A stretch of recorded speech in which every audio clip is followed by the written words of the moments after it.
Goal chunking ఎప్పుడు మీరు వినలేదో నాకైతే తెలియదు. బట్ గోల్ చంకింగ్ లో మనం చేయాల్సింది ఏంట్రా అంటే కొన్ని సార్లు మన లాంగ్ ఆన్సర్ ఎలా ఉంటుంది, 3-4 పేజెస్ ఉంటుంది, లేదంటే ఎక్కువ కూడా ఉండొచ్చు. సో అలాంటి టైంలో మనకి ఏమవుతుందంటే మనకి మ్యాటరే గుర్తుండదు. సో అలాంటి టైంలో గోల్ చంకింగ్ అనే టెక్నిక్ చాలా యూజ్ అవుతుంది అండ్ మీకు మ్యాటర్ అనేది ఎక్కువ గుర్తుంటుంది. సో మనం దీంట్లో చేయాల్సింది ఏంటంటే, ఫర్ ఎగ్జాంపుల్ ఒక పేజ్ మ్యాటర్ ఉన్నది అనుకోండి, సో మీకు మొత్తం చదివితే గుర్తుండదు. సో దాంట్లో ఏం చేయాలంటే మనము డివైడ్ చేసుకోవాలి.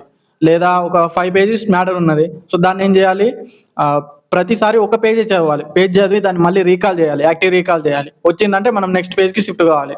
అలాగే ఒక పేజ్లో మ్యాటర్ ఉన్నది అనుకోండి, దాన్ని ఏం చేయాలంటే 3 పార్ట్స్గా డివైడ్ చేసుకోవాలి. 3 పార్ట్గా డివైడ్ చేసుకొని ఫస్ట్ పార్ట్ వచ్చిన తర్వాత నేను నెక్స్ట్ పార్ట్కి షిఫ్ట్ కావాలి, అండ్ నెక్స్ట్ పార్ట్ వచ్చిన తర్వాత థర్డ్ పార్ట్కి షిఫ్ట్ కావాలి. ఇలా చేయడం వల్ల ఏమవుతుందంటే మనకు మ్యాటర్ అనేది సింపుల్గా and easy with in the 5 minutes వస్తుంది అన్నమాట. సో ఈ టిక్ ఫాలో కావడం వల్ల నేను కూడా దీన్ని చాలా యూజ్ చేస్తాను అండ్ చాలా ఎఫెక్టివ్గా యూజ్ అవుతుంది.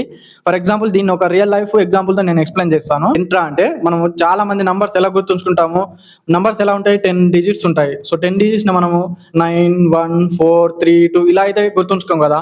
9 4 8 4 3 2 ఇలా గుర్తుంచుకుంటాం, అంటే పేర్ చేస్తాం 2 2 అంటే డివైడ్ చేసి మనం మళ్ళీ గుర్తుంచుకుంటాం అన్నమాట. అంటే స్టడీ టిప్స్ మరియు నీ లైఫ్ లో వాల్యూ యాడ్ చేసే వీడియోస్ మిస్ అవ్వకుండా ఉండాలంటే నా ఛానల్ సబ్స్క్రైబ్ చేయండి.